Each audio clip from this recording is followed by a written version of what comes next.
கர்த்தருடைய பரிசுத்த நாமத்திற்கு மகிமை உண்டாவதாக. இந்த நாளிலும் நம்முடைய தியானத்திற்கு ஆதாரமாக நீதிமொழிகள் 28ஆம் அத்தியாயத்திலே 20வது வசனத்தை நாம் வாசிக்க கேட்போம். உண்மையுள்ள மனுஷன் பரிபூர்ண ஆசீர்வாதங்களை பெறுவான், ஐஸ்வர்யவானாகிறதற்கு தீவிரிக்கிறவனோ ஆக்கினைக்கு தப்பான். ஒரு நிமிடம் நாம் நம்முடைய கண்களை மூடி கர்த்தரை நோக்கி பார்ப்போம். நல்ல ஆண்டவரே, நாங்கள் உம்மை நன்றியோடு கூட துதிக்கிறோம். இந்த வசனத்தின் மூலமாக ஆவியானவர் எங்களோடு கூட பேசும்படியாக நாங்கள் ஜெபிக்கிறோம். பேசுகிற எனக்கும் கேட்கிற ஒவ்வொருவருக்கும் ஆசீர்வாதமாய் மாற்றும். உம்முடைய நாமம் மகிமைப்படட்டும், உம்முடைய ராஜ்யம் கட்டப்படட்டும், உம்முடைய சித்தம் நிறைவேறட்டும், உம்முடைய ராஜ்யத்தின் எல்கைகள் விஸ்தாரமாகட்டும். ஆண்டவரே, உமக்கு நன்றி நன்றி நன்றி அப்பா. அடியானை மறைத்து நீர் வெளிப்படும். தாழ்த்துகிறோம், வெறுமையாக்குகிறோம். இயேசு கிறிஸ்துவின் விலையேற பெற்ற நாமத்தில் ஜெபிக்கிறோம். ஜெபங்கேடும் ஜீவனுள்ள எங்கள் நல்ல பிதாவே, ஆமே. உண்மை உள்ள மனுஷன் பரிபூர்ண ஆசீர்வாதத்தை பெறுவான் என்று நாம் இப்பொழுது வாசிக்க கேட்டோம். இந்த உண்மை என்கிற வார்த்தைக்கு ஆங்கிலத்திலே நாம் பார்க்கும்போது அது ஃபெய்த்ஃபுல்னஸ் என்றும் எபிரேய பாஷையிலே யமுனா என்றும் சொல்லப்படுகிறது. இந்த ஃபெய்த்ஃபுல்னஸ் அல்லது உண்மை என்கிற வார்த்தையினுடைய உள்ளான அர்த்தம் என்னவென்றால், ஒரு காரியத்திலே நாம் நிலைத்திருப்பது, நம்பிக்கைக்கு உரியவர்களாக இருப்பது, தீர்மானங்களில் உறுதியாயிருப்பது, சொன்ன வார்த்தையை காப்பாற்றுவது. ஆனால் இந்த கடைசி நாட்களிலே இப்படிப்பட்ட குணாதிசயங்கள் உள்ள மனிதர்களை பார்ப்பது மிக அரிதாக இருக்கிறது. மனிதர்கள்தான் அப்படி இருக்கிறார்கள் என்றால் விசுவாசிகளும் ஊழியர்களுமே அப்படி இருக்கிற ஒரு பரிதாபமான காலகட்டத்திலே நாம் வந்திருக்கிறோம். எனவே இந்த நாளிலே இந்த உண்மையாக இருப்பதனுடைய ஆசீர்வாதங்கள், உண்மை எப்படி இருப்பது, இது போன்ற தலைப்புகளிலே நாம் இந்த செய்தியை தியானிக்க போகிறோம். அதற்கு ஆதாரமாக நான் முதலாவதாக 3 யோவான் 3ஆம் அத்தியாயம் 3 யோவான் 1 முதல் 3 வரை உள்ள வசனங்களை நான் வாசிக்க கேட்போம். மூப்பனாகிய நான் சத்தியத்தின்படி நேசிக்கிற பிரியமான காயுக்கு எழுதுகிறதாவது, பிரியமானவனே, உன் ஆத்துமா வாழ்கிறது போல நீ எல்லாவற்றிலும் வாழ்ந்து சுகமாய் இருக்கும்படி வேண்டுகிறேன். சகோதரர் வந்து நீ சத்தியத்தில் நடந்து கொள்கிறாய் என்று உன்னுடைய உண்மையை குறித்து சாட்சி கொடுத்த போது மிகவும் சந்தோஷப்பட்டேன். பாருங்க, நீ சத்தியத்தில் நடந்து கொள்கிறாய் என்று உன்னுடைய உண்மையை குறித்து சாட்சி கொடுத்த போது நான் மிகவும் சந்தோஷப்பட்டேன் என்று அப்போஸ்தலனாகிய யோவான் காயுவுக்கு எழுதும்போது இந்த காரியத்தை சொல்கிறார். நாம் உண்மையாய் நடக்கும்போது, நாம் சத்தியத்தில் நிலைத்திருக்கும்போது, நம்மை அழைத்த நம்முடைய ஆண்டவராய் இயேசு கிறிஸ்து, இரட்சகர், பிதாவாகிய தேவன், பரிசுத்த ஆவியானவர், திரியேக தேவன், அவர்களும் சந்தோஷப்படுகிறார்கள். அப்பொழுதுதான் நம்முடைய வாழ்க்கையிலே நாம் ஆசீர்வாதங்களை சுதந்திரிக்க முடியும். கிட்டத்தட்ட 36,000 வாக்கு தத்தங்கள் நம்முடைய வேத புத்தகத்திலே இருக்கிறது. இந்த 36,000 வாக்கு தத்தங்களிலே சில வாக்கு தத்தங்கள் நிபந்தனையோடு கூட வருகிறது, சில வாக்கு தத்தங்கள் நிபந்தனை இல்லாமல் வருகிறது. கிறிஸ்தவ வாழ்க்கை என்பது ஒரு வெற்றி உள்ள, ஒரு உண்மை உள்ள ஒரு வாழ்க்கை. அப்படிப்பட்ட வாழ்க்கை உள்ளவர்களிடம் அந்த வாக்கு தத்தங்களை வெகு எளிதாக சுதந்திரித்து கொள்ள முடியும். அதற்கு அடிப்படையாக ஆண்டவர் நம்மிடத்தில் விரும்புகிற காரியங்கள் 2. ஒன்று நம்முடைய உண்மை உள்ள ஜீவியம், 2வது பரிசுத்த ஜீவியம். உண்மை உள்ள ஒரு மனிதன்தான் பரிசுத்தமாகவும் வாழ முடியும். பரிசுத்தமாய் ஜீவிக்கிற ஒரு மனிதன்தான் உண்மையாகவும் வாழ முடியும். 12ஆம் சங்கீதம் முதல் வசனத்தை கேட்போம்.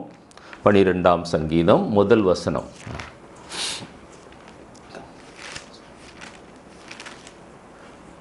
ரட்சியும் கர்த்தாவே, பக்தி உள்ளவன் அற்று போகிறான், உண்மை உள்ளவர்கள் மனுபுத்திரரில் குறைந்திருக்கிறார்கள். உண்மை உள்ளவர்கள் மனுபுத்திரரில் குறைந்திருக்கிறார்கள். இதுதான் இன்றைய நிலைமை. இதுதான் தெய்வத்தினுடைய அங்கலாய்ப்பு அல்லது தெய்வத்தினுடைய கதறல் என்று கூட நாம் சொல்லலாம். உண்மை உள்ள மனிதர்கள் காலங்கள் கடந்து போக போக குறைந்து கொண்டே வருகிறார்கள். ஆனால் காலங்கள் கடந்து போக போக உண்மை உள்ள மனிதர்கள் பெருக வேண்டும். ரட்சிக்கப்பட்டவர்களுக்கு மத்தியிலாவது பெருக வேண்டும், ஊழியம் செய்கிறவர்களுக்கு மத்தியிலாவது பெருக வேண்டும். ஆனால் இன்றைய நிலைமை அதற்கு மாறாக காணப்படுகிறது. நீதிமொழிகள் 20:6 இப்படிப்பட்ட ஒரு காரியத்தை நாம் வாசிக்க முடியும். உண்மை இல்லாத பரிசுத்தம் இல்லாத ஒரு கூட்டம்தான் இன்றைக்கு அதிகமாக காணப்படுகிறது. நீதிமொழிகள் 20:6. மனுஷர் பெரும்பாலும் தங்கள் தயானத்தை பிரசித்தப்படுத்துவார்கள், உண்மையான மனுஷனை கண்டுபிடிப்பவன் யார்? உண்மையான மனுஷனை கண்டுபிடிப்பவன் யார்? கர்த்தருக்காக தாங்கள் பட்ட பாடுகளை சொல்லுவார்கள், தங்களுடைய பிரயாசங்களை சொல்லுவார்கள் அல்லது மேன்மைப்படுத்துவார்கள். ஆனால் அதை தொடர்ந்து ஆண்டவர் சொல்கிறார், உண்மை உள்ள மனுஷனை கண்டுபிடிப்பவன் யார்? உண்மையாய் கர்த்தரை சேவிக்கிறவர்கள் அப்படி செய்யவும் மாட்டார்கள். அவர்கள் கர்த்தருக்காக கொடுத்ததை, கர்த்தருக்காக செய்ததை, பட்ட பிரயாசங்களை அவர்கள் விளம்பரப்படுத்த மாட்டார்கள். அவர்களுடைய ஜீவியம் கர்த்தருக்கும் அவருக்கும் தெரியும் என்கிற ஒரு உணர்வோடு கூட அது காணப்படும். உண்மை உள்ள மனுஷனை கண்டுபிடிப்பவன் யார்? உண்மை உள்ள மனுஷன் அற்று போகிறான், குறைந்து போகிறான் என்று ஆண்டவர் இந்த நாளிலே நம்மோடு கூட சொல்கிறார். ஏன் நாம் உண்மையாக இருக்க வேண்டும்? இந்த செய்தியினுடைய முதல் பகுதி, நம்மை அழைத்தவர் உண்மை உள்ளவர். எனவேதான் நாம் முதலாவதாக உண்மையாக இருக்க வேண்டும். வெளிப்படுத்தின விசேஷம் 17ஆம் அத்தியாயத்திலே 14வது வசனத்தை வாசிக்கும்போது, அவரோடு கூட இருப்பவர்கள் யார் என்று அங்கே எழுதப்பட்டிருக்கிறது. அவரோடு கூட இருப்பவர்கள் யார் என்று அங்கே எழுதப்பட்ட போது அதில் ஒரு ஆட்ரிபியூட் என்னன்னா, அவர்கள் உண்மை உள்ளவர்கள். உண்மை உள்ளவர்கள் அப்படின்னு அந்த வசனத்தை வாசிக்க கேட்போம். இவர்கள் ஆட்டுக்குட்டியானவருடனே யுத்தம் பண்ணுவார்கள், ஆட்டுக்குட்டியானவர் கத்தாதி கத்தரும் ராஜாதி ராஜாவுமாய் இருக்கிறபடியால் அவர்களை ஜெயிப்பார். அவரோடு கூட இருக்கிறவர்கள் அழைக்கப்பட்டவர்களும் தெரிந்து கொள்ளப்பட்டவர்களும் உண்மை உள்ளவர்களுமாய் இருக்கிறார்கள் என்றான். 3 குணாதிசயங்கள். ஆண்டவராகிய இயேசு கிறிஸ்துவோடு வருகையிலே யார் இருப்பாங்க?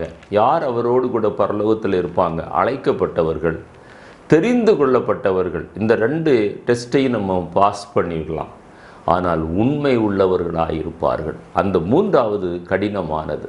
ஆனால் அதுலேயும் நீங்களும் நானும் தேறி இருப்போமேனால்தான் அந்த அவரோடு கூட இருக்கிற அந்த பாக்கியத்திற்குள்ளாக நாம் கடந்து போக முடியும். ஏனென்றால் அவர் உண்மை உள்ளவர். அவரோடு கூட இருக்கிறவர்களும் உண்மையோடு இருந்தால்தான் இருக்க முடியும். எனவே தான் நாம் யோவான் 4ஆம் அத்தியாயம் 23வது வசனத்திலே அவரை தொழுது கொள்ளும் போது, பரலோகத்திலே போய் நாம் அவரை தொழுது கொள்ள போகிறோம். பூலோகத்திலே அதற்கு சாயலாக இன்றைக்கு தொழுது கொண்டிருக்கிறோம். அந்த தொழுகை எப்படி இருக்க வேண்டும்? ஆவியோடும் உண்மையோடும் தொழுது கொள்ள வேண்டும் என்று ஆண்டவர் நம்முடைய விரும்புகிறார். மத்தேயு 25ஆம் அத்தியாயம் 2வது வசனத்திலே தொடர்ந்து நீங்கள் வாசித்து பார்ப்பீர்களே, ஆனால் ஆண்டவர் சொல்கிறார், உண்மையும் உத்தமமான ஊழியக்காரனே, உண்மையும் உத்தமமான ஊழியக்காரனே, 5 தாலந்தை 10 தாலந்தாக மாற்றினவன், 2 தாலந்தை 4 தாலந்தாகி மாற்றினவன், அதே நேரத்தில் 1 தாலந்தை மண்ணிலே புதைத்து வைத்தவன், சீலையிலே கட்டி வைத்தவன், உண்மை இல்லாதவன் என்று ஆண்டவர் 2 கூட்டமாக அங்கே வகையிருக்கிறார். உண்மை உள்ள ஊழியக்காரன், உண்மை இல்லாத ஊழியக்காரன் என்று 2 கூட்டமாக ஆண்டவர் அங்கே வகையிருக்கிறார். எனவே தேவன் உண்மை உள்ளவராயிருக்கிறபடியினால் தேவனோடு கூட இருக்கிறவர்கள் உண்மை உள்ளவர்களாயிருப்பார்கள். அவர்கள் தேவனுக்காக உண்மையாய் ஊழியம் செய்வார்கள். அவர்கள் தங்களை பற்றி பிரசித்தம் பண்ணாமல் அவரோடு கூட உண்மையாய் வாழ்ந்து கொண்டிருப்பார்கள். எனவேதான் முதலாவது நாம் உண்மையாய் இருக்க வேண்டிய அவசியத்தை ஆண்டவர் வலியுறுத்துகிறார். ஏன் உண்மையாக இருக்க வேண்டும் என்று நீங்கள் பார்ப்பீர்களேயானால், முதல் காரணம் இது. நான் ஏற்கனவே சொன்னது போல 12ஆம் சங்கீதம் 1வது வசனத்தில் அது தெய்வத்தினுடைய கதறல் அல்லது தெய்வத்தினுடைய அங்கலாய்ப்பு. இன்றைக்கு பக்தியின்மையும் உண்மையின்மையும் பெருகி இருக்கிற ஒரு கடைசி காலத்திலே, ஒரு பொல்லாத காலத்திலே நீங்களும் நானும் வாழ்ந்து கொண்டிருக்கிறோம். உண்மையற்ற மனிதர்களாய் நாம் காணப்படுகிறோம். அந்த தெய்வ பக்திக்குரிய அடையாளம், அதற்கு ஒரு முக்கியமான அடையாளம் என்னவென்றால், 1 தீமோத்தேயு 6ஆம் அத்தியாயம் 6லிருந்து 13 வரை வாசிக்கும்போது, போதும் என்ற மனதுடனே கூடிய தெய்வ பக்தியே மிகுந்த ஆதாயம். இன்றைக்கு அந்த நிலைமை இல்லை. அது மிக பரிதாபமான ஒரு காலகட்டத்திற்குள்ளாய் நாம் கடந்து போயிருந்து கொண்டிருக்கிறோம். அந்த பக்தி குறையும் போது, நம்முடைய வாழ்க்கையிலே பக்தி குறையும் போது, அந்த பக்தியும் உண்மையும் இணைந்து வருகிறபடியினால அந்த தெய்வ பக்தி குறையும் போது உண்மையும் குறைந்து போகிறது. ஓசியா தீர்க்கதரிசியின் புத்தகம் 4ஆம் அத்தியாயம் முதல் 3 வசனங்களும், ஓசியா தீர்க்கதரிசியின் புத்தகம் 11ஆம் அத்தியாயம் 12வது வசனத்திலோ இதை நீங்கள் பார்க்க முடியும். வாசிக்க கேட்போம். ஓசியா 4ஆம் அத்தியாயம் முதல் 3 வசனங்கள். இஸ்ராயேல் புத்திரரே, கர்த்தருடைய வார்த்தையை கேளுங்கள். தேசத்து குடிகளோட கர்த்தருக்கு வழக்கு இருக்கிறது. அதேனென்றால் தேசத்திலே உண்மையும் இல்லை, இரக்கமும் இல்லை, தேவனை பற்றிய அறிவும் இல்லை. பொய்யானையிட்டு பொய் சொல்லி கொலை செய்து திருடி விபச்சாரம் பண்ணி மிஞ்சி மிஞ்சி போகிறார்கள். இரத்த பலிகளோட இரத்த பலிகள் சேருகிறது. இது நிமித்தம் தேசம் புலம்பும், அதில் குடியிருக்கிற அனைவரோடும் கூட மிருக ஜீவன்களும் ஆகாயத்து பறவைகளும் தொய்ந்து போகும். கடலின் மச்சங்களும் வாரி கொள்ளப்படும். பாருங்க, அந்த உண்மை இல்லாமல் போகும்போது அதை தொடர்ந்து எத்தனை பாவங்கள் அடுக்கடுக்காக சொல்லப்பட்டிருக்கிறது. உண்மை இல்லாமல் போகும்போது அந்த உண்மை இல்லாத மனிதன் பாதிக்கப்படுகிறான். அவனோடு கூட இருக்கிற மற்ற மனிதர்கள் பாதிக்கப்படுகிறார்கள். மிருக ஜீவன்களும் இயற்கையும் கூட பாதிக்கப்படுகிறது என்று ஆண்டவர் சொல்கிறார். ஓசியா 11:12 கூட இந்த தேவனுடைய வார்த்தையை நாம் பார்க்க முடியும். உண்மை இல்லாததுனால நமக்கு என்ன விளைவுகள் ஏற்படுகிறது என்று வாசியுமா? எபிராயிமியர் பொய்களினாலும் இஸ்ராயேல் வம்சத்தார் வஞ்சகத்தினாலும் என்னை சூழ்ந்து கொண்டிருக்கிறார்கள். யூதாவோவெனில் இன்னும் தேவனோட அரசாண்டு பரிசுத்தவான்களோட உண்மையாய் இருக்கிறார். இன்னும் அரசாண்டு. யார் அரசாள போகிறா? யார் பரிசுத்தவான்களோடு கூட தேவர் ராஜ்யத்தை அரசாள போகிறார்கள்? உண்மை உள்ளவர்கள். ஆனால் எபிராயிமோ பொய்யினாலும் வஞ்சகத்தினாலும் நிறைந்திருக்கிறார்கள். எனவே கர்த்தருடைய விருப்பம். நாம் ஏன் உண்மையாக இருக்க வேண்டும்? அது தெய்வத்தினுடைய கதறல். ரெண்டாவது, அது தெய்வத்தினுடைய விருப்பம் என்று நாம் நீதிமொழிகள் 20:6 நாம் அதை வாசிக்க கேட்டோம். வாசிக்கமா அந்த வசனத்தை? நீதிமொழிகள் 20:6 வாசிக்கலாம். நீதிமொழிகள், மனுஷர் பெரும்பாலும் தங்கள் தயாளத்தை பிரசித்தப்படுத்துவார்கள். உண்மையான மனுஷனை கண்டுபிடிப்பவன் யார்? இது ஆண்டவர் தேடுறார். உண்மையான மனுஷன் யார்? திரள் கூட்டம் ஜனங்கள் இருக்கலாம், திரள் கூட்டம் விசுவாசிகள் இருக்கலாம், திரள் கூட்டம் அவருடைய வசனத்தை பிரசித்திப்படுத்துகிற ஊழியர்கள் இருக்கலாம்.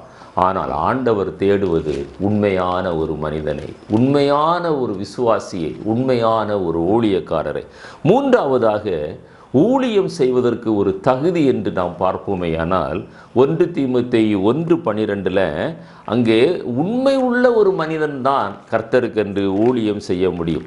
இங்கே அங்கே எழுதப்பட்டிருக்கிறது, பவுல் அப்போஸ்தலர் சொல்லுகிறார், என்னை பலப்படுத்துகிற என்னுடைய ஆண்டவர் என்று சொல்லிவிட்டு, நான் உண்மை உள்ளவன் என்று அவர் அறிந்தபடியினாலே தான் இந்த ஊழியத்தை எனக்கு அவர் தந்திருக்கிறார். வாசிமா? என்னை பலப்படுத்துகிற நம்முடைய கர்த்தராகிய இயேசு கிறிஸ்து என்னை உண்மை உள்ளவன் என்று எண்ணி இந்த ஊழியத்திற்கு ஏற்படுத்தினபடியால் அவரை ஸ்தோத்தரிக்கிறேன். ஒரு சின்ன ஊழியமா இருக்கலாம். அது என் பெரிய ஊழியமோ சின்ன ஊழியமோ ஆண்டவருடைய பார்வையில் அப்படி ஒரு கிளாசிஃபிகேஷனே இல்லை. ஆண்டவருடைய பார்வையில் பிரபல்யமான ஊழியனோ பிரபலமற்ற ஊழியனோ என்கிற ஒரு கிளாசிஃபிகேஷனே ஆண்டவருடைய பார்வையில் இல்லை. ஆண்டவர் அப்படி நம்மை பார்ப்பதல்ல. நீ பிரபலமான ஊழியனா, திறமை உள்ள ஊழியனா, திறமை இல்லாத ஊழியனா, போதக சமர்த்தனா என்று ஆண்டவர் நம்மை பார்ப்பதல்ல.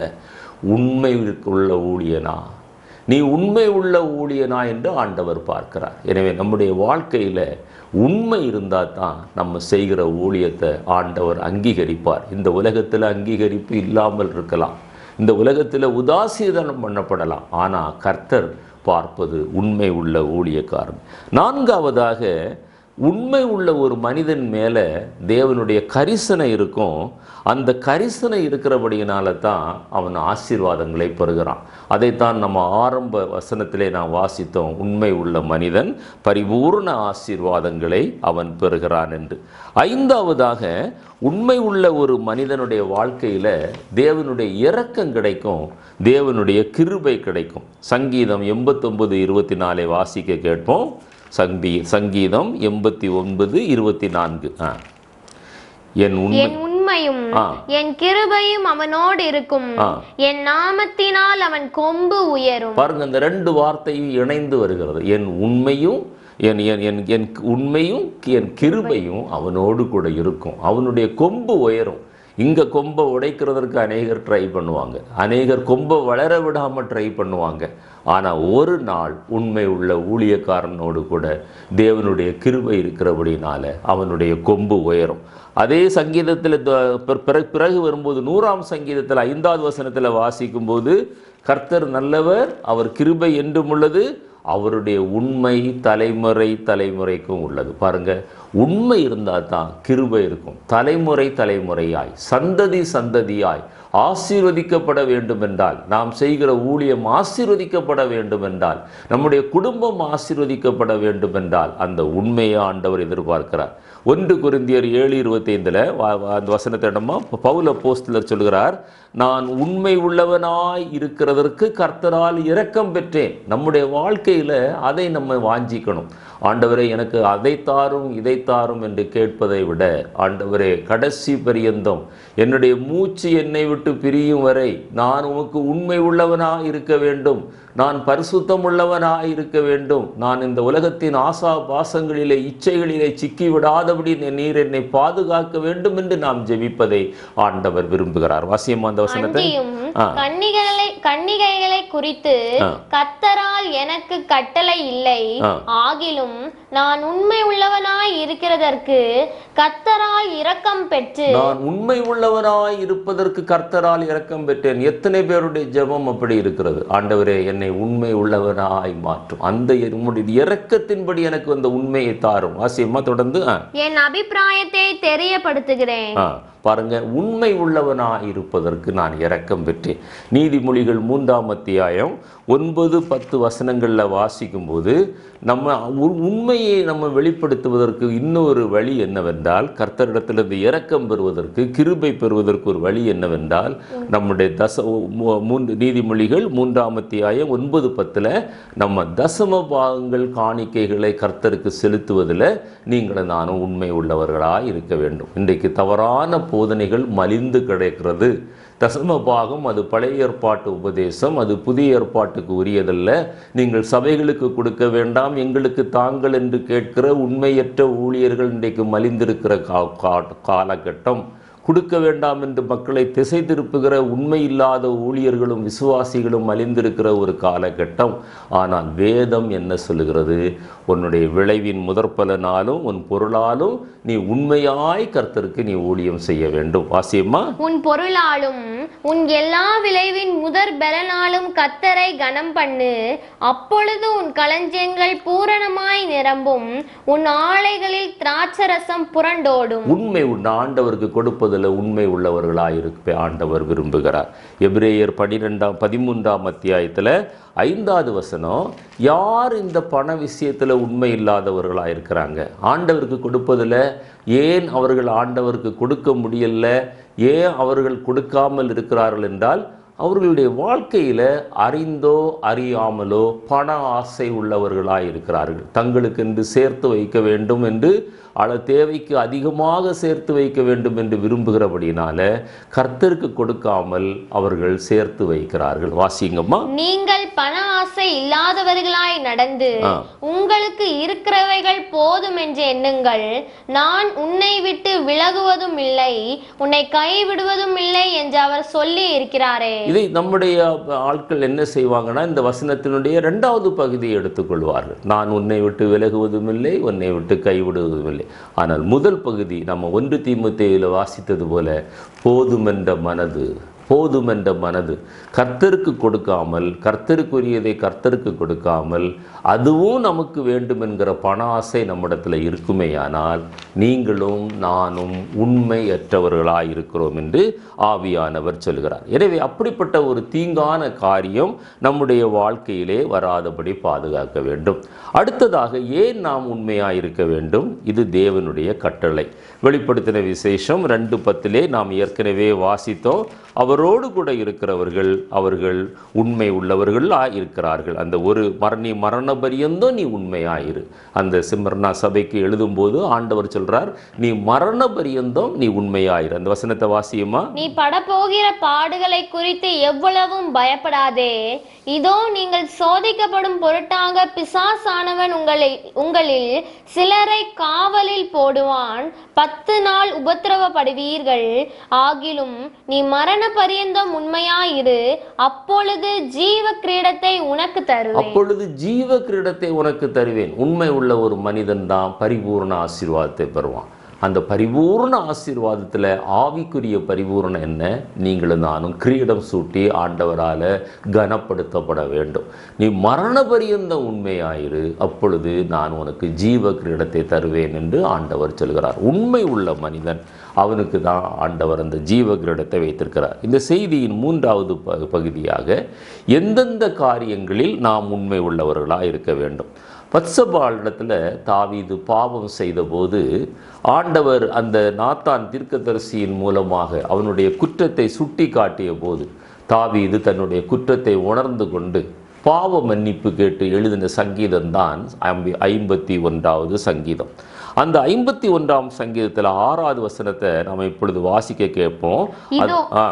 இதோ உள்ளத்தில் உண்மை இருக்க விரும்புகிறீர். இதோ உள்ளத்தில் உண்மை இருக்க விரும்புகிறீர். நம்முடைய இருதயத்துல நம்ம உண்மை உள்ளவர்களா இருக்கிறோமா? அந்த காரணத்தில் ஞானத்தை எனக்கு தெரியப்படுத்துவீர். அந்த உண்மை இருதயத்துல இருந்தாதான் அந்த காரணத்துல ஞானம் நமக்கு கிடைக்கும். வெளிப்பார்வையில உண்மை உள்ள மனிதனை போல நாம் காணப்படலாம்.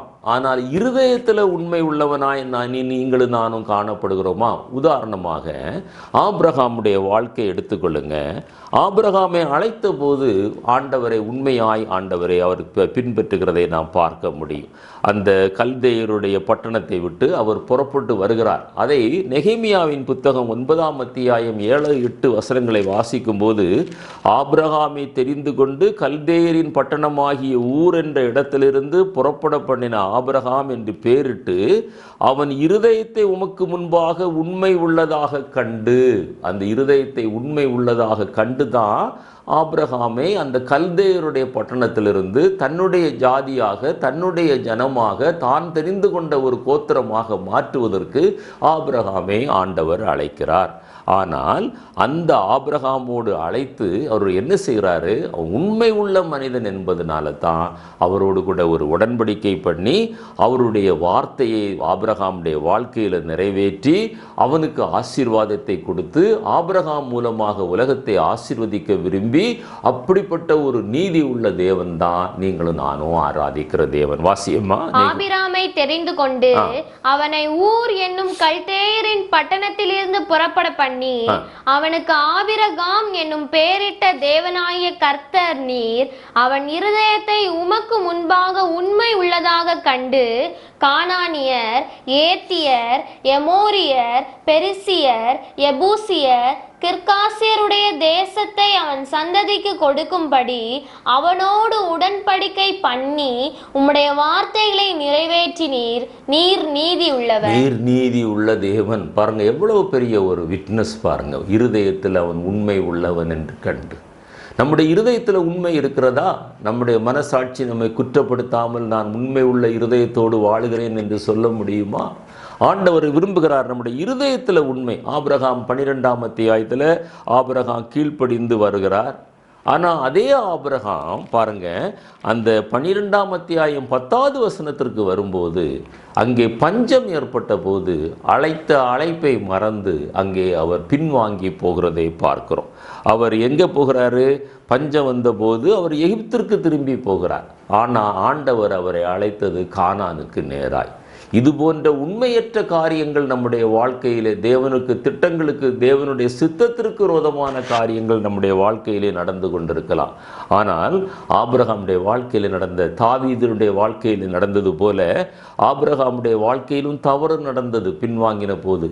12ஆம் அத்தியாயம் 11-12 ஆபிரகாமுடைய மனைவி சாராய் மிக அழகாக இருக்கிறாள் என்று எகிப்து ராஜா கண்டு அவளை தனக்கு மனைவியாக அழைத்து விடுவானோ என்று பயந்து அந்த பயத்தினால பொய் சொல்லி ஒரு பாவத்தில் அவன் வாழ்கிறதை பார்க்கிறோம். ஆனால் ஆபிரகாம் அந்த பாவத்தில் நிலைத்திருக்கவில்லை.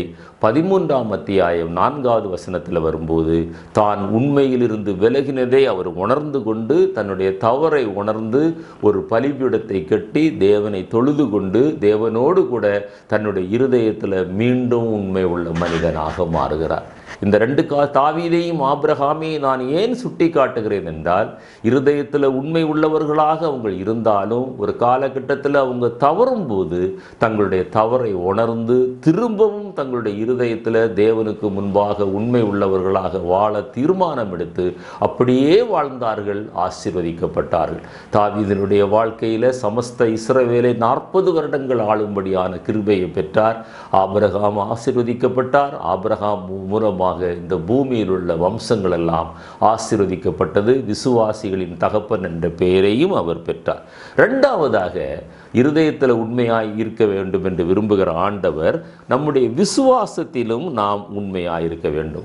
உபாகமம் 11 அத்தியாயம் 19-20 வசனங்களை வாசிக்கும் போது நாம் எப்படி நம்முடைய விசுவாசத்தில் நம்முடைய வேத வசனங்கள் சொல்வதை அப்படியே விசுவாசித்து அதை அப்பியாசப்படுத்த வேண்டும் என்பதை குறித்து நாம் வாசிக்க முடியும். வாசிக்கலாமா? நீங்கள் என் வார்த்தைகளை உங்கள் இருதயத்திலும் உங்கள் ஆத்துமாவிலும் பதித்து அவைகளை உங்கள் கையின் மேல் அடையாளமாக கட்டி உங்கள் கண்களின் நடுவே ஞாபக குறியாக வைத்து அவைகளை உங்கள் பிள்ளைகளுக்கு உபதேசித்து நீங்கள் வீட்டில் உட்கார்ந்திருக்கிற போதும் வழியிலே நடக்கிற போதும் படுத்து கொள்ளுகிற போதும் எழுந்திருக்கிற போதும் அவைகளை குறித்து பேசுவீர்களாக. இது தேவனோடு கூட சஞ்சரிக்கிற அனுபவம். ஏனோக்கு தேவனோடு கூட சஞ்சரித்தான் என்று வேதத்திலே வாசிக்கிறோம். வேத வசனங்களை விசுவாசிக்கிற ஒரு மனிதன் அந்த வேத வசனத்தோடு கூட சஞ்சரிக்கிற மனிதனாய், இது தேவன் நம்மோடு கூட பேசுகிற அனுபவம், அவரோடு கூட நாம் பேசுகிற அனுபவம், அவரோடு கூட உறவாடுகிற அனுபவம். ஏனென்றால் தேவனுடைய வார்த்தைகள் எல்லாம் தேவ ஆவியால் எழுதப்பட்டது என்று நாம் 2 தீமோத்தேயு 2ஆம் அத்தியாயம் 15வது வசனத்திலே நாம் வாசிக்கிறோம். அந்த தேவ சத்தியங்கள் என்ன சொல்லுகிறது? நாம் ஆராதிக்கிற தேவன் திருத்துவ தேவன். அவர் இந்த உலகத்தை ரட்சிப்பதற்காக கன்னி மரியாள் மூலமாக கிறிஸ்துவை இந்த உலகத்திலே அனுப்பினார். அந்த கிறிஸ்துவின் பிறப்பை பற்றி சொல்லுகிறது. இயேசுவினுடைய தெய்வீகத்தை பற்றி சொல்லுகிறது. அவருடைய என்னில் பாவம் உண்டென்று யார் சொல்லக்கூடும் என்று சவால் விடுகிற அவருடைய பரிசுத்த வாழ்வை சொல்லுகிறது. உங்களையும் என்னையும் பாவத்திலிருந்து விடுதலையாக்குவதற்காக கல்வாரி சிலுவையிலே அவர் மரித்து அவர் அடக்கம் பண்ணப்பட்டு 3ஆம் நாள் உயிர்த்தெழ வேண்டும் என்கிற அந்த பிராயசித்தத்தையும் அந்த உயிர்த்தெழுதலையும் அது 2வது வருகையையும் அந்த பாவத்தின் நிமித்தம் வரக்கூடிய தண்டனை ஆகிய நரகத்தையும் கிருபையினால் விசுவாசத்தை கொண்டு நாம் ரட்சிக்கப்படுகிறதை குறித்தும் பரிசுத்த ஆவியின் அபிஷேகத்தை பெற வேண்டிய அவசியத்தை குறித்தும் பரிசுத்த ஆவியானவரால் நடத்த வேண்டிய அவசியத்தை குறித்தும் இப்படி எத்தனையோ சத்தியங்களை வேத புத்தகத்தில் வாசிக்கிறோம். அந்த வாசிக்கிற வசனங்களை நாம் இருதயத்தில் விசுவாசித்து தேவனுடைய பார்வையில் உண்மை உள்ளவர்களாய் அந்த வசனத்தின்படி நடப்பதை ஆண்டவர் விரும்புகிறார். இருதயத்தில் உண்மை வேண்டும். தேவனுடைய வசனத்தில் அந்த விசுவாசத்தில் நாம் உண்மை உள்ளவர்களாய் வேண்டும். பொருளாதாரத்தில் 3வதாக நம்முடைய பொருளாதாரத்தில் லூக்கா எழுதின சுவிசேஷத்தில் 16ஆம் அத்தியாயம் 11வது வசனத்தில் ஆண்டவர் சொல்கிறாரு, இந்த உலக பிரகாரமான அநீதியான அந்த பொருளாதாரத்தில் கூட நம்ம உண்மை இல்லாதவர்களாய் இருப்போமேயானால் நம்மை நம்பி யார் மெய்யான பொருளை கொடுப்பார்கள்? நீங்களும் நானும் எப்படி ஒரு ஆத்துமாவை ரட்சிக்க முடியும்? எப்படி ஒரு ரட்சிப்புக்குள்ளாக வழி நடத்த முடியும்? நீங்களும் நானும் எப்படி தேவனுடைய காரியத்தில் உலக பிரகாரமான காரியங்களிலே நாம் உண்மையற்றவர்களாயிருப்போமே, ஆனால் ஆவிக்குரிய காரியங்களில் நாம் எப்படி உண்மை உள்ளவர்களாயிருப்போம்? அந்த வசனத்தை வாசியமா? அநீதியான உலக பொருளை பற்றி நீங்கள் உண்மையாய் இராவிட்டால் யார் உங்களை நம்பி உங்களிடத்தில் மெய்யான பொருளை ஒப்புவிப்பார்கள்? பாருங்க, உலக பிரகாரமான காரியம் நம்முடைய வேலையில், நம்முடைய படிப்பில், நம்முடைய கடமைகளில் நம்ம உண்மை உள்ளவர்களாயிருக்கிறோமா?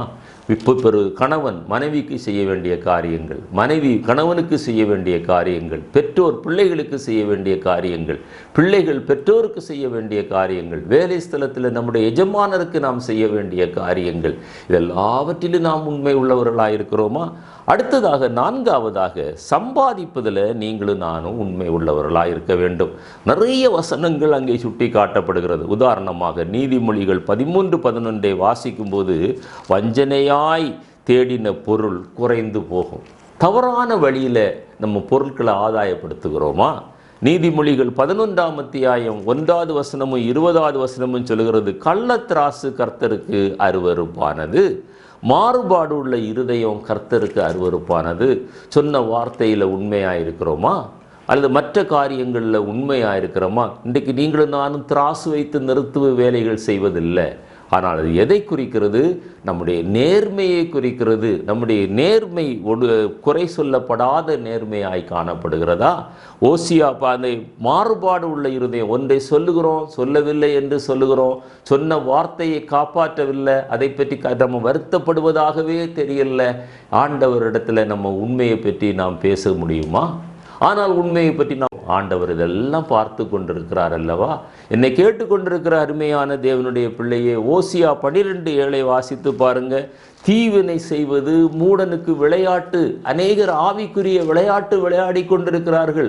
உண்மை இல்லாமலே உண்மை உள்ளவர்கள் போல பேசுகிறார்கள், உண்மையை குறித்து பேசுகிறார்கள். ஆனால் அவர்கள் தங்களுடைய தனிப்பட்ட வாழ்க்கையில் அவர்கள் அந்த உண்மையை அவர்கள் காப்பாற்றாமல் இருக்கிறார்கள். மீகா 6:11 ஆண்டவர் சொல்றாரு, கள்ள திராசு கள்ளப்படிக்கும் கள்ள கற்களும் உள்ள பையும் இருக்கும்போது அவர்களை நான் எப்படி சுத்தமுள்ளவர்கள் என்று எண்ணுவேன். நம்முடைய வாய் இன்னைக்கு நம்மிடத்தில் திராசும் இல்லை படியும் இல்லை. ஆனால் அந்த கள்ளத்திராசும் கள்ளப்படியும் எதை சொல்லுகிறது? நேர்மையற்ற ஒரு ஜீவியத்தை சுட்டி காட்டுகிறது. சொன்ன வார்த்தையில் உண்மை இல்லை.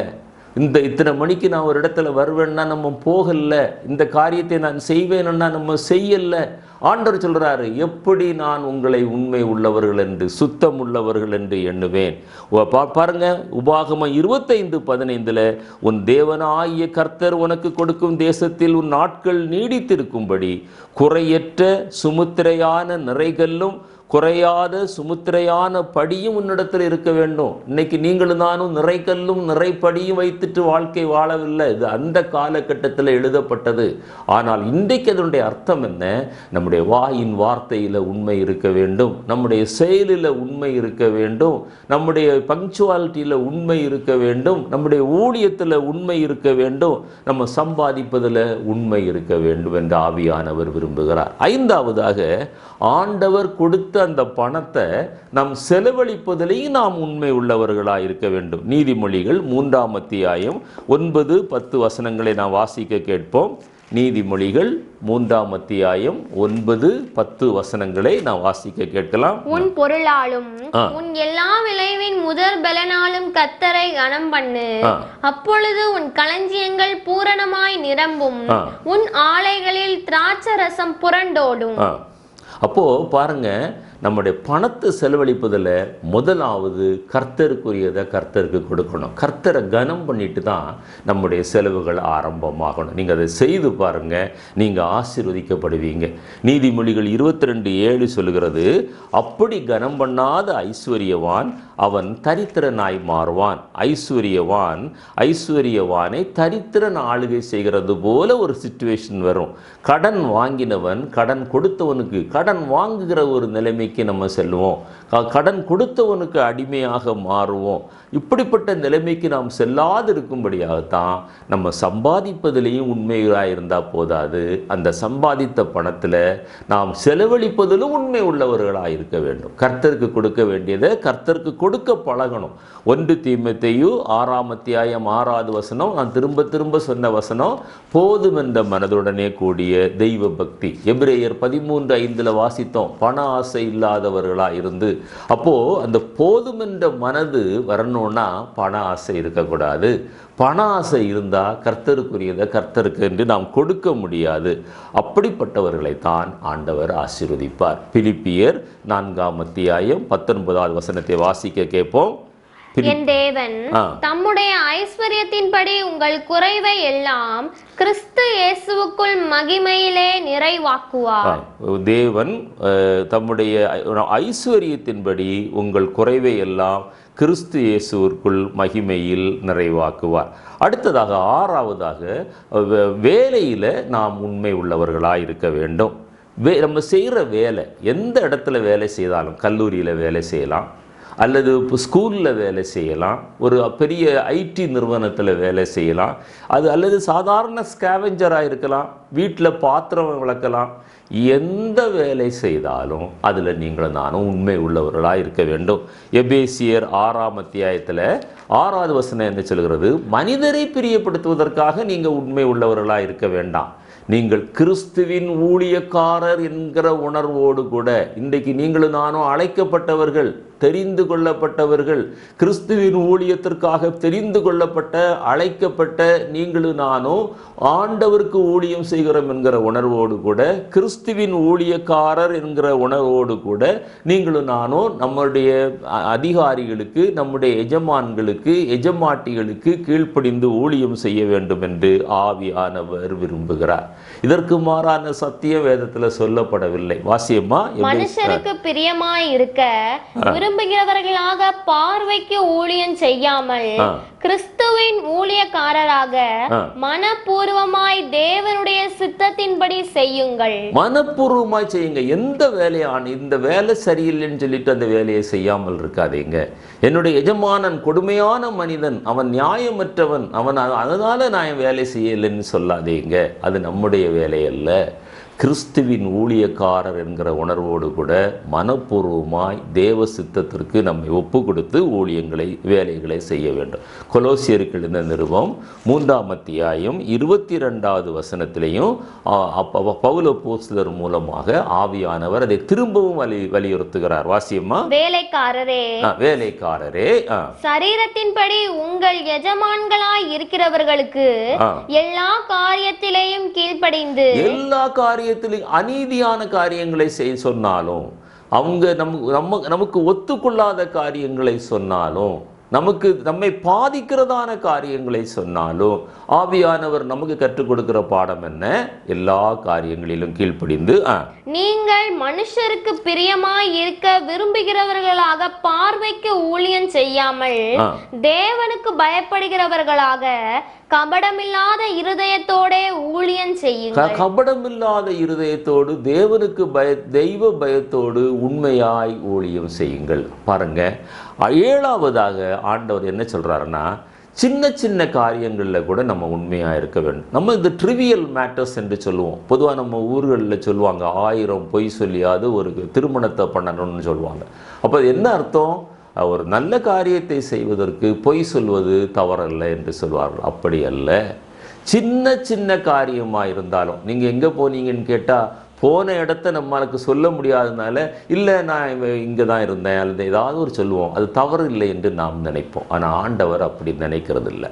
தானியேலின் வாழ்க்கையை நீங்கள் பார்த்தீங்கன்னா, தானியேல் மேலே ஏதாவது ஒரு குற்றத்தை சுமத்தி தானியேலை அவனுடைய பதவியில் இருந்து விலக்கி அவனை துன்பப்படுத்த வேண்டும் என்று அந்த தேசத்தில் உள்ள எல்லா அதிபதிகளும் அவங்களுடைய சப்பார்டினேட்ஸ் எல்லாத்தையும் பயன்படுத்தி, அவங்களுடைய அதிகாரத்தை பயன்படுத்தி, அவங்களிடத்தில் இருந்த அந்த டெக்னாலஜிஸை பயன்படுத்தி தானியேலிடத்தில் ஏதாவது ஒரு குற்றத்தை காண வேண்டும் என்று விரும்புகிறார்கள். ஆனால் தானியேல் தீர்க்கதரிசியின் புத்தகம் 6ஆம் அத்தியாயம் 4வது வசனம் என்ன சொல்கிறது? தானியேலிடத்தில் குற்றப்படுத்தும்படி ஒரு முகாந்திரத்தையும் காண முடியவில்லை. எவ்வளவு அற்புதமான ஒரு சாட்சி! ஒரு தேசமே ஒரு மனிதனை குற்றப்படுத்த முயற்சிக்கிறது. அவர்கள் முயற்சிக்கிறார்கள், தங்களிடத்தில் உள்ள எல்லா அதிகாரத்தையும் பயன்படுத்துகிறார்கள். முடிவு என்ன தெரியுமா? அவரிடத்துல குற்றத்தை காண முடியவில்லை. அதற்கு பிறகு அவர் ஆராதிக்கிற விஷயத்துல தான் அவரை மாட்ட வைக்க முடியும். அப்படி அவரை ஆராதிக்கும் போது அவரை சிங்கக்கவியிலே தள்ளலாம் என்று சொல்லி திட்டமிட்டு சிங்கக்கவியிலே தள்ளுகிறார்கள். தானியேலோ தன்னுடைய வழக்கத்தின்படியே பலகணிகளுக்கு எருசலேமுக்கு நேராய் பலகணிகளை திறந்து அவர் வழக்கம் போல 3 நேரம் ஆராதிக்கிறார். அதை காட்டித்தான் அவரை சிங்கக்கவியிலே தள்ளுகிறார்கள். அங்கேயும் தேவன் அவரோடு கூட இருந்து அவரை காப்பாற்றுகிறார். அந்த வசனத்தை மாத்திரம் வாசியமா. தானியேலோ வென்றால் அந்த பத்திரத்துக்கு கையெழுத்து வைக்கப்பட்டதென்று அறிந்த போதிலும் தன் வீட்டுக்குள்ளே போய் தன் மேல் அறையிலே எருசலேமுக்கு நேராக பல கனிகள் திறந்திருக்க அங்கேதான் முன் செய்து வந்தபடியே தினம் 3 வேளையும் தன் தேவனுக்கு முன்பாக முழங்கார் படியிட்டு ஜெபம் பண்ணி ஸ்தோத்திரம் செலுத்தினான். பாருங்க, அதற்கு முன்னால உள்ள வசனங்களை பார்த்தீங்கன்னா எப்படி தானியேலை மாட்ட வைக்கலாம். முழு தேசம், ஒரு தேசமே முயற்சிக்கிறது. ராஜா மாத்திரம்தான் இன்வால்வ் ஆகலை, ராஜாவுக்கு கீழே உள்ள அத்தனை அதிகாரங்களும் இன்வால்வ் ஆகிறது. ஒரு குற்றத்தையும் காண முடியலை. பாருங்க, அப்படிப்பட்ட ஒரு வாழ்க்கை தான் நம்முடைய எல்லா காரியங்களிலும் உண்மை. 8ஆவதாக, நம்மளுடைய அந்தரங்கத்தில் அந்தரங்கத்தில் யாரும் காணாத சூழ்நிலையில், idle mind is the workshop of the டெவில்னு சொல்லுவாங்க. தனிமையில் இருக்கும்போது தான் பாவம் நம்மளை நெருக்கி ஏவும். அந்த சூழ்நிலையிலையும் நம்ம உண்மை உள்ளவர்களாக இருக்க தேவன் விரும்புகிறார். அதற்கு சாட்சி யோசேப்பு. ஆதியாகமம் 39வது அத்தியாயத்தில் 9வது வசனத்தில், வீட்டில் யாருமே இல்லை, பத்சபாலும் யோசேப்பும் தான் இருக்கிறாங்க. பத்சபால் யோசேப்பை விபச்சாரத்திற்கு அழைக்கிறார். அவர் சொல்கிறாரு, உனக்கு தேவனுக்கு விரோதமாக இந்த பொல்லாங்கை நான் செய்வது எப்படி? வாசியமா அந்த வசனத்தை. வீட்டிலே என்னிலும் பெரியவன் இல்லை, நீ அவருடைய மனைவியாய் இருக்கிறபடியால் உன்னை தவிர வேறொன்றையும் அவர் எனக்கு விலக்கி வைக்கவில்லை.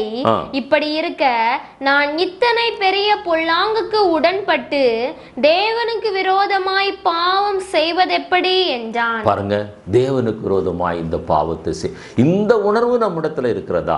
அந்தரங்கத்தில் உண்மை. நம் தனிமையாய் இருக்கும்போது உண்மை. யாரும் பார்க்காத இடங்களில் உண்மையாய் ஜீவிக்கிறோமா? யாருமே நம்மளை காண முடியாது, யாருமே அறியாத ஒரு கூட்டத்தில் நிற்கிறோம், அந்த இடத்துல நம்ம உண்மையாக இருக்கிறோமா? ஆண்டவர் நம்மை பார்க்கிறார். 9ஆவதாக, ஆவிக்குரிய காரியங்கள் நம்ம வாசித்தோமே தானியேலை குறித்து. அந்த தானியேல் 6:10 என்ன சொல்லப்பட்டிருக்கிறது?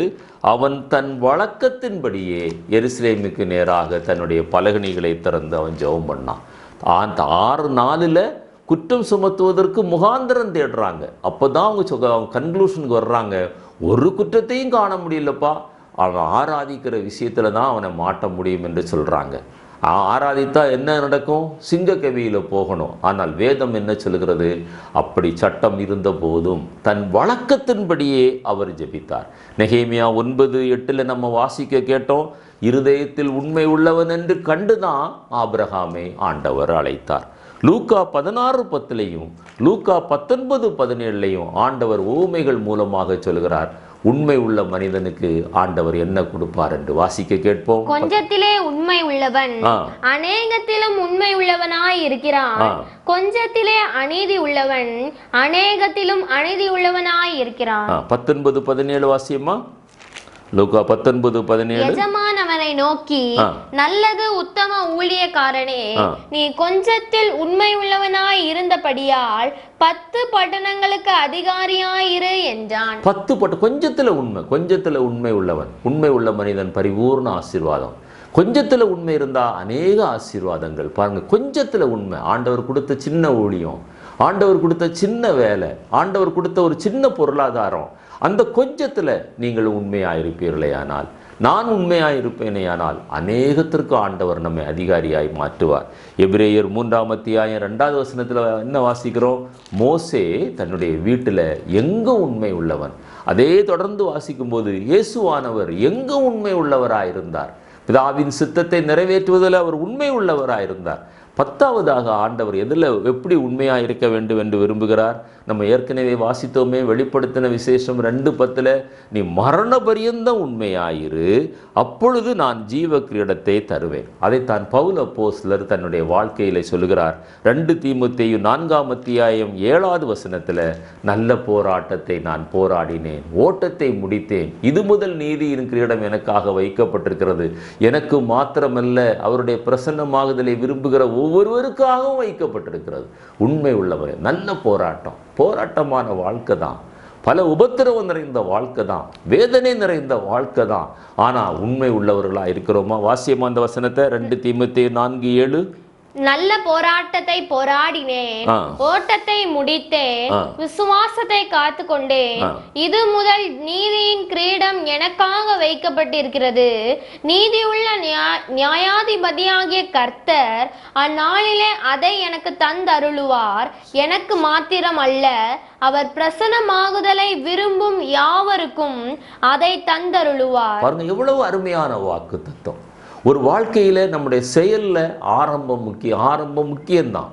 ஆனால் ஆரம்பத்தை விட முடிவு எப்படி இருந்தது? அதுதான் பிரசங்கி 7ஆம் அத்தியாயம் 8வது வசனத்தில் ஒரு காரியத்தின் ஆரம்பத்தை பார்க்கிறோம், அதனுடைய முடிவு நல்லது.